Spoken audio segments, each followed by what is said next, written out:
సినీ ఇండస్ట్రీపై చాలా మందికి నెగిటివ్ అభిప్రాయమే ఉంటుంది. ఎందుకంటే ఎంత పద్ధతిగా ఉన్నా కూడా సినిమాలు, సీరియల్స్‌లోకి వెళ్ళిన తరువాత పూర్తిగా డ్రెస్సింగ్ కోడ్ మార్చేస్తారు. ఇలాంటి కోవాకి చెందిన వారిలో ప్రియాంక జైన్ ఒకరు. ఈమె సీరియల్ ఆర్టిస్ట్‌గా బుల్లితెర ప్రేక్షకులకు బాగా దగ్గరైంది. ఆ తరువాత బిగ్ బాస్‌లోకి కూడా ఎంట్రీ ఇచ్చింది. అయితే గతంలో ఆఫ్ స్క్రీన్, ఆన్ స్క్రీన్ ఎంతో పద్ధతిగా ఉండే ఈమె ఓ ఓటీటీ షో కోసం బాగా గ్లామర్ డోస్ పెంచేసింది. బిగ్ బాస్‌లో ఉన్నప్పుడు కూడా ప్రియాంక జైన్ ఎలాంటి గ్లామర్ షో చేయలేదు. కానీ బయటకు వచ్చిన తర్వాత మొత్తం మారిపోయింది.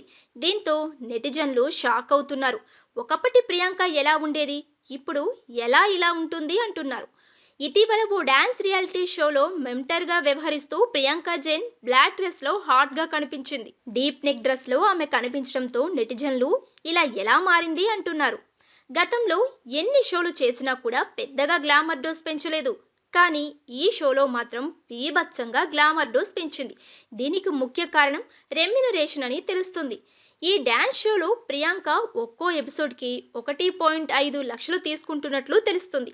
దీనికోసమే ఆమె ఇలా మారిపోయిందని, ఎక్కువగా గ్లామర్ షో చేస్తుందని అంటున్నారు. భారీగా గ్లామర్ షో చేయటంతో నెటిజన్లు సోషల్ మీడియాలో బాగా ట్రోల్ చేస్తున్నారు.